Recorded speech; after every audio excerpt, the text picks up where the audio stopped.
Caribbean Newsline is brought to you by the Barbados Tourism Marketing Inc.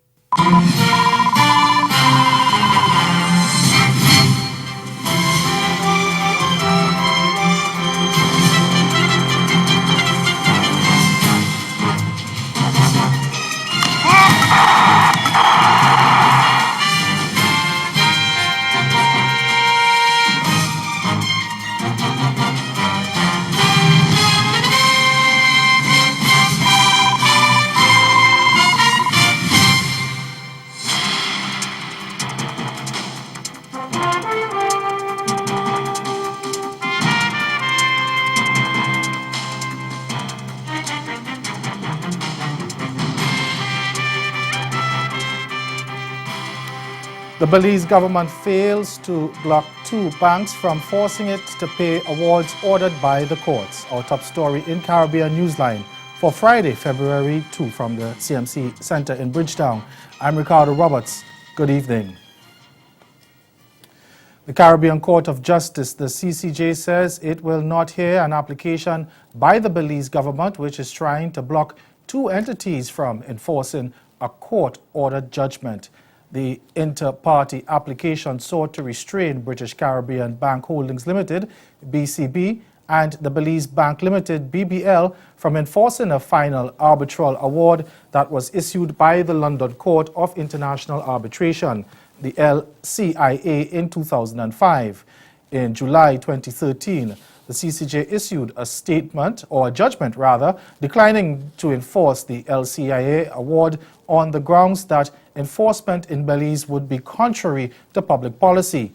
The matter was once again brought before the CCJ on Thursday, and in a statement issued on Friday, the court said, quote, in pursuance of the overriding objectives of the rules of the CCJ, which ensure that the court remains accessible, fair, and efficient to litigants, the court convened its full 7-member bench.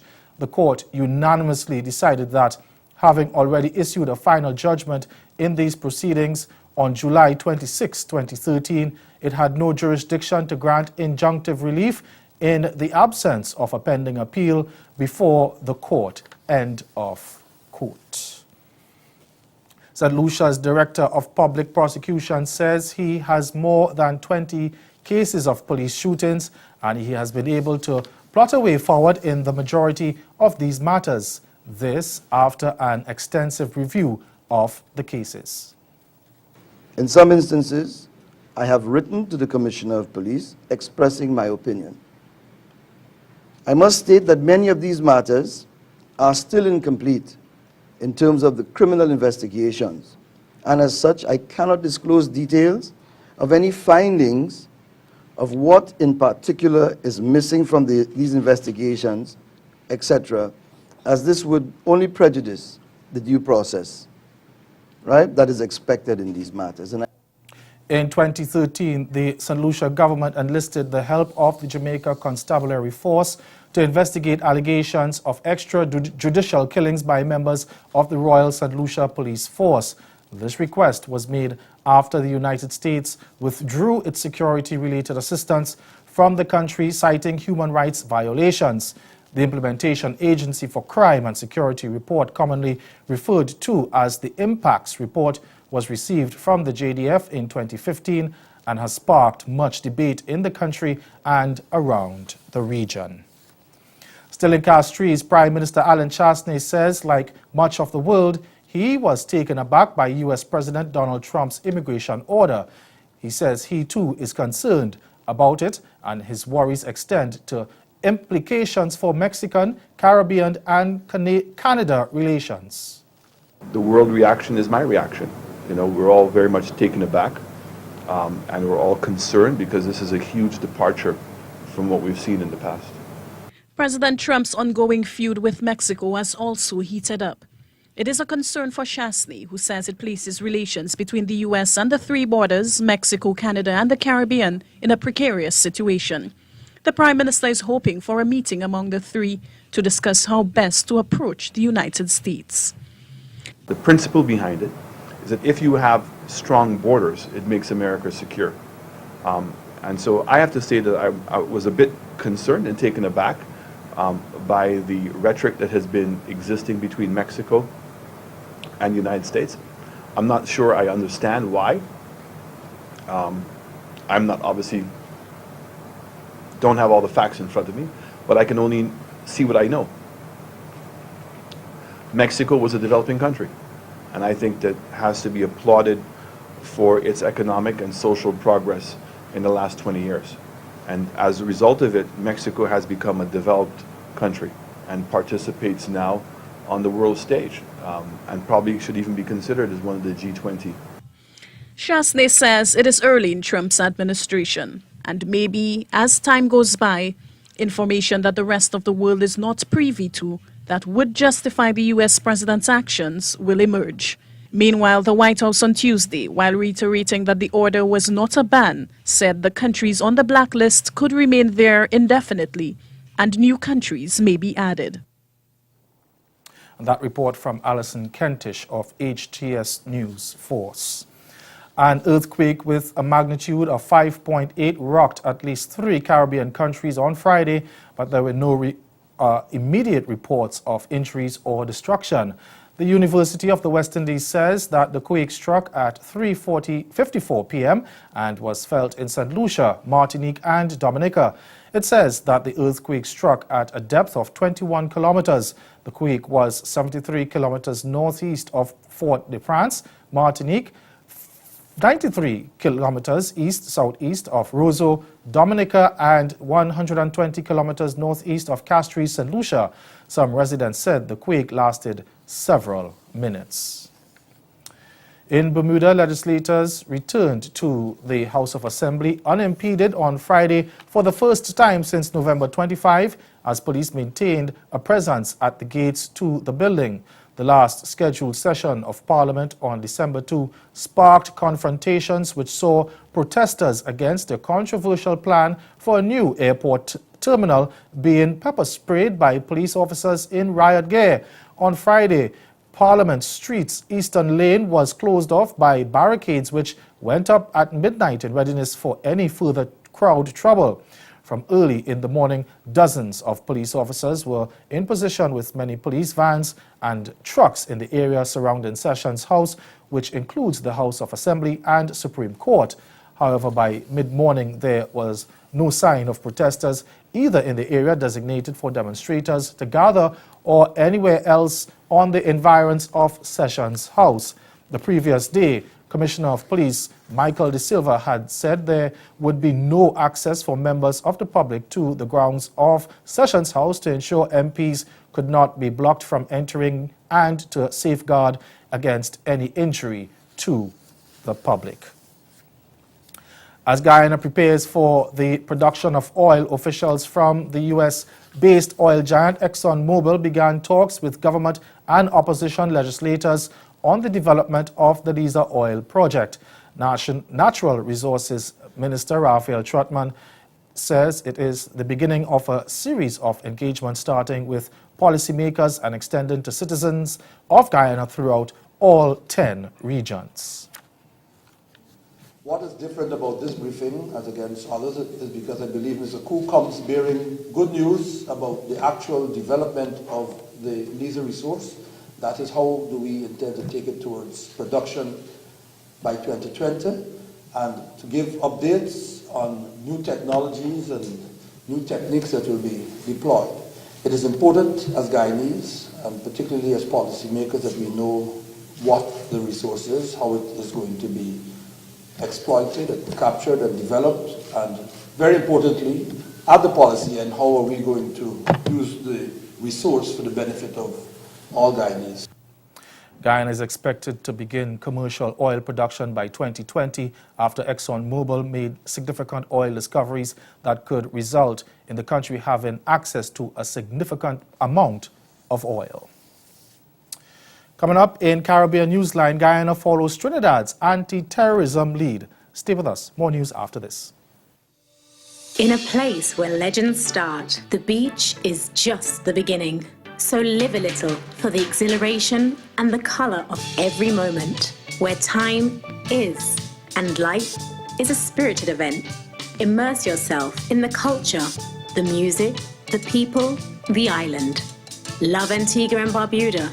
Embrace an experience that leaves you breathless, from cricket to sailing week to carnival and more. Antigua and Barbuda, the beach is just the beginning. Straight out of the bodacious and beautiful culture of the Caribbean comes a music and talent competition like no other. Brace yourself for the exciting, entertaining, extraordinary, and new reality docuseries, Icon of the Islands. The story begins in the breathtaking backdrop of the U.S. Virgin Islands. Every year, this is where a wide and diverse range of contestants of all ages and backgrounds audition for a wildly popular and prominent local talent competition. And the ultimate goal for each contestant is to win. I already have my favorites, but my favorites may not prevail tonight.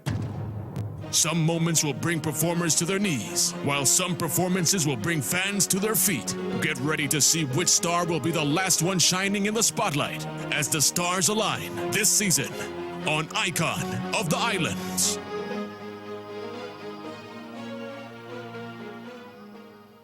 Ciao, Bella! Grab your girlfriends because we're all heading to the Concord Experience for the Girlfriends Expo and Arts Festival to experience La Dolce Vita. Yes, the sweet life. It's wine, cheese, pasta, pizza, plus the flavor and culture of Italy, while exploring the many deals from our exciting exhibitors. Saturday, February 4th and Sunday, February 5th, check out the all-new Arts Village, specialty events, seminars, the charity brunch, and the Vagina Monologues. We can't forget the fashion shows, live music, and more on the Neutrogena main stage. Get your early bird tickets now for only $20 from all TicketPal and Italia Coffee locations, or enjoy the all-inclusive VIP foodie experience for only $75. Art parties, rejuvenation, shopping, paparazzi, and good friends. It's Girlfriends Expo and Arts Festival, La Dolce Vita. Thanks to IGM, Purity Bakeries, Y103.3 FM, NCF, and Trident 10 TV.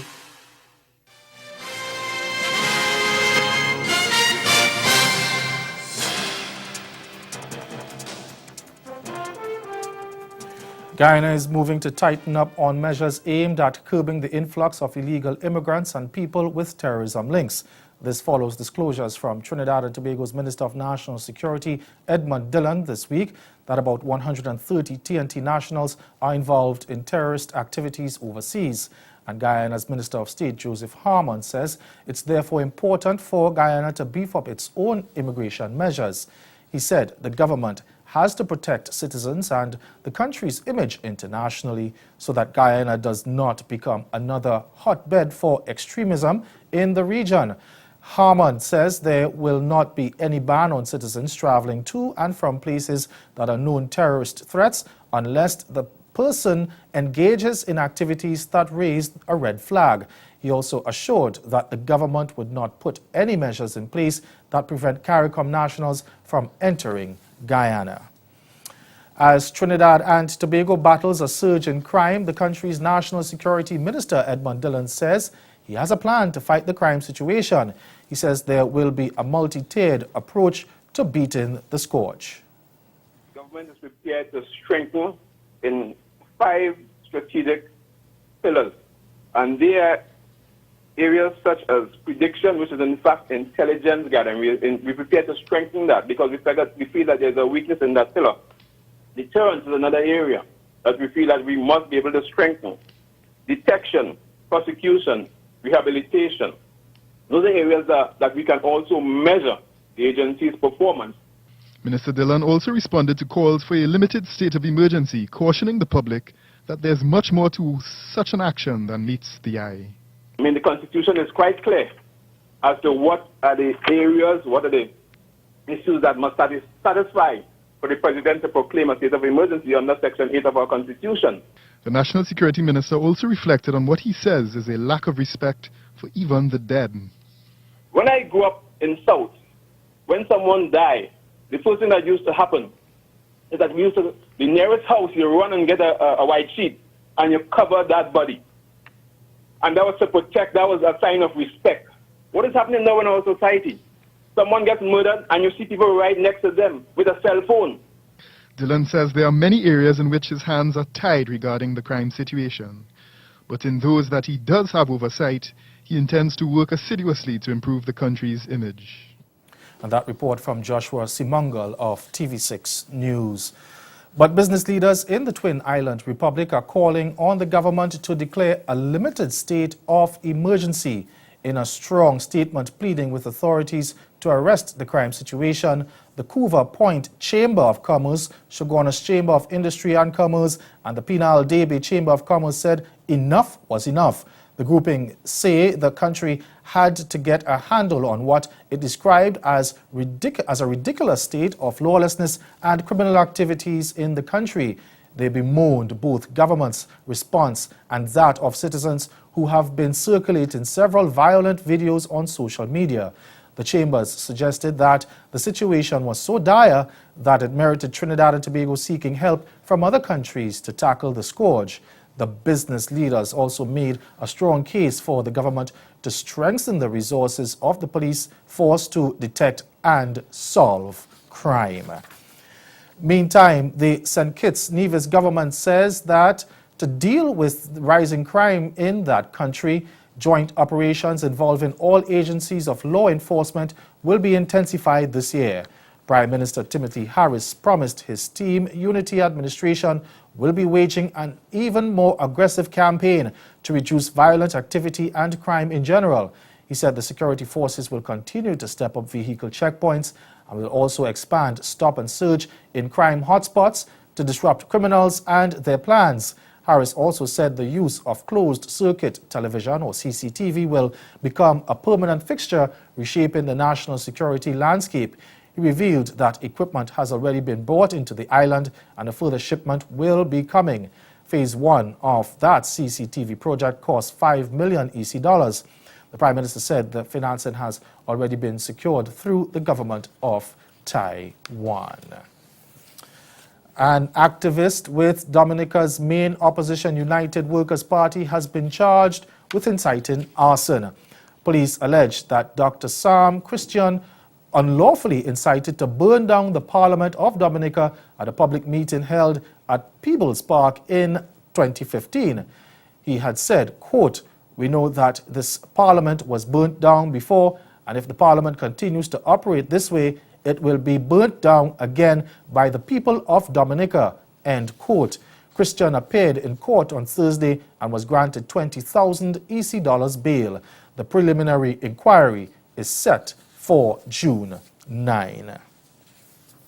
And ahead in Newsline Sport, Barbados Pride virtually assured of a semi-final spot in the regional Super 50. Stay with us. Sport is next. Oh, Bella, grab your girlfriends because we're all heading to the Concord Experience for the Girlfriends Expo and Arts Festival to experience La Dolce Vita. Yes, the sweet life. It's wine, cheese, pasta, pizza, plus the flavor and culture of Italy, while exploring the many deals from our exciting exhibitors. Saturday, February 4th and Sunday, February 5th, check out the all-new Arts Village, specialty events, seminars, the charity brunch, and the Vagina Monologues. We can't forget the fashion shows, live music, and more on the Neutrogena main stage. Get your early bird tickets now for only $20 from all TicketPal and Italia Coffee locations, or enjoy the all-inclusive VIP foodie experience for only $75. Art parties, rejuvenation, shopping, paparazzi, and good friends. It's Girlfriends Expo and Arts Festival, La Dolce Vita.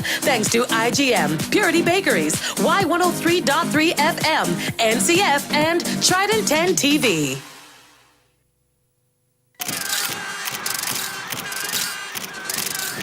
Get ready for the Caribbean's most original carnival, Dominica's Carnival, Mass Dominic 2017, February 4th to the 28th. Revel in the splendor of a masquerade band. Experience the parades, the non-stop fetes, Dominica Nights, Dominique Do, Mass Dominic, the real mass. Come, revel with us. Visit us online at dominicafestivals.com or call us at 767-255-8221.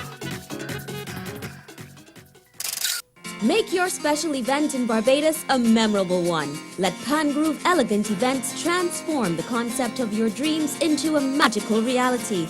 We provide everything you need for your event, from the understated to the stately.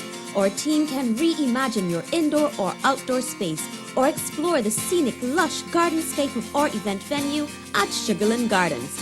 Celebrate life's milestones with Pangrove Elegant Events and Sugarland Gardens and experience the elegant side of Barbados.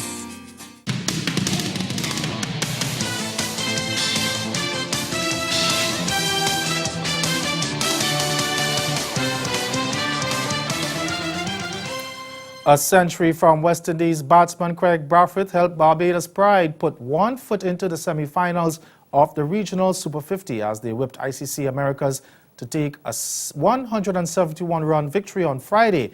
Batting first at the Windward Cricket Ground in Barbados, the hosts whipped up a spirited total of 282 for 9 of their 50 overs. Brathwaite carved out a superb 108 while Jonathan Carter scored a half-century. Roston Chase and Shea Hope chipped in with 40 and 27 runs respectively. Indian leg spinner Timel Patel and Canadian right-arm medium pacer Cecil Pervez both picked up 3 wickets each for the ICC Americas. In reply, the Americas could only muster 111 after captain Jason Holder, Jomel Warrican and Kimar Roach gutted the visitors with 27 overs to spare.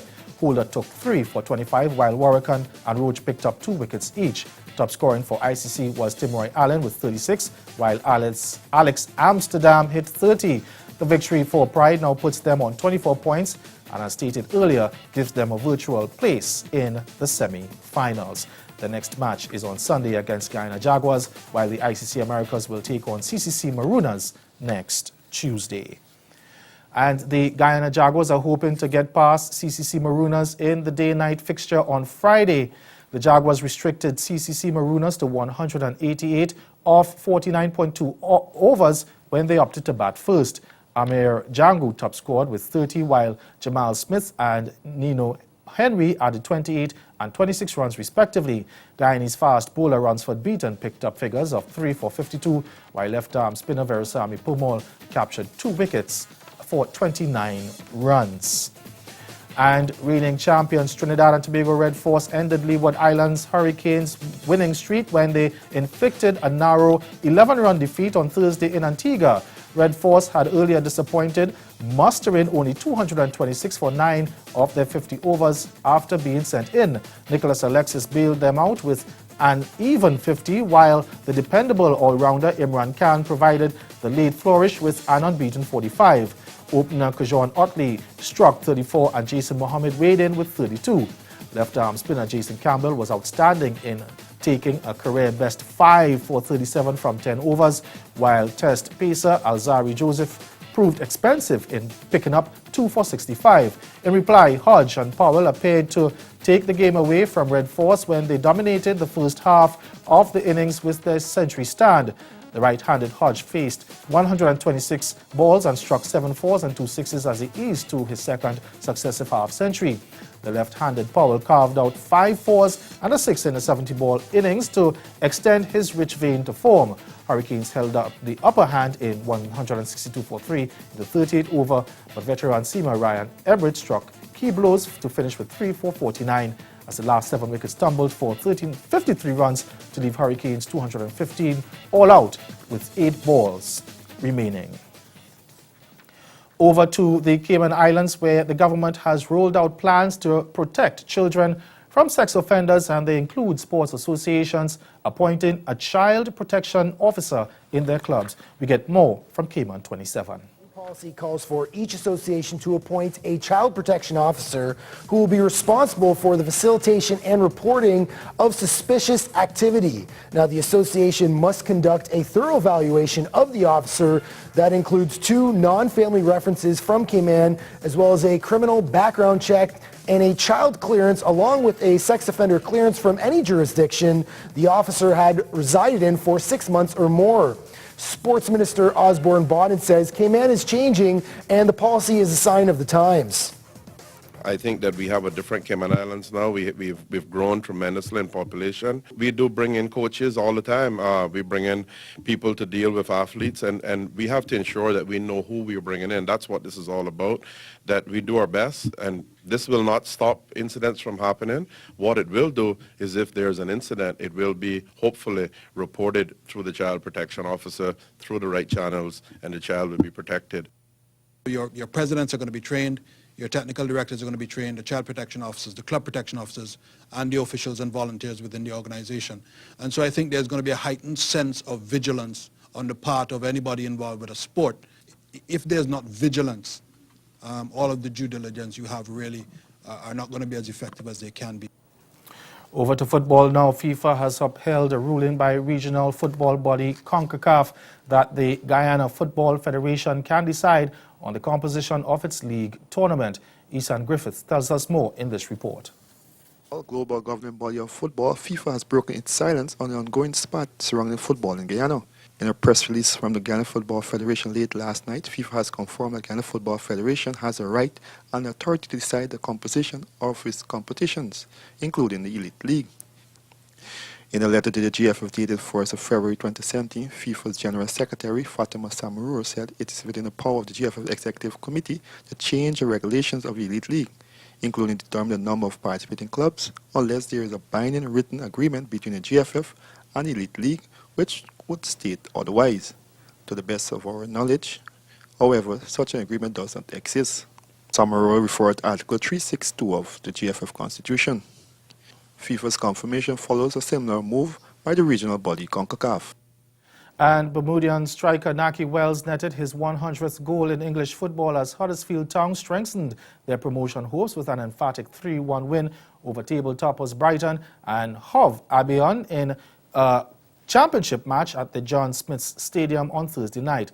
It was only the fourth defeat of the season for Brighton, which had conceded just 18 goals in 27 games before arriving at the John Smith Stadium. Wells restored Huddersfield one-goal advantage in the 36th minute with his rising finish and then created a third for Elias Kachunga in first half injury time.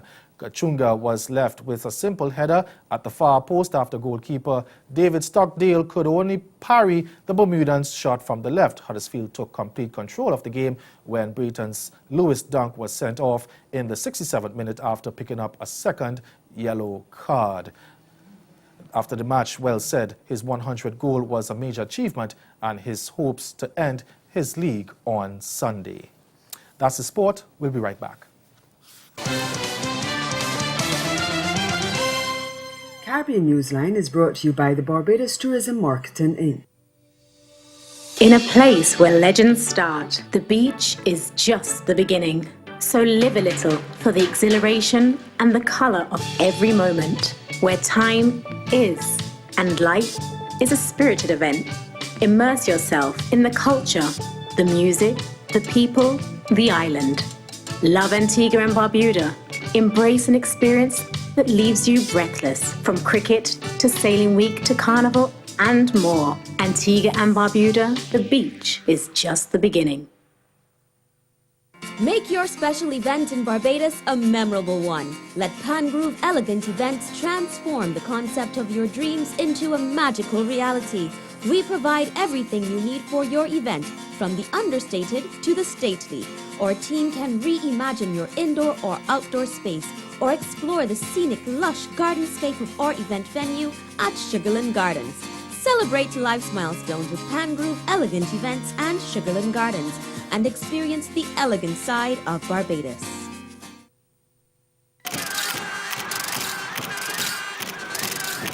Get ready for the Caribbean's most original carnival, Dominica's Carnival, Mass Dominique 2017, February 4th to the 28th. Revel in the splendor of a masquerade band. Experience the parades, the non-stop fetes, Dominica Nights, Dominique Do, Mass Dominique, the real mass. Come, revel with us. Visit us online at dominicafestivals.com or call us at 767-255-8221.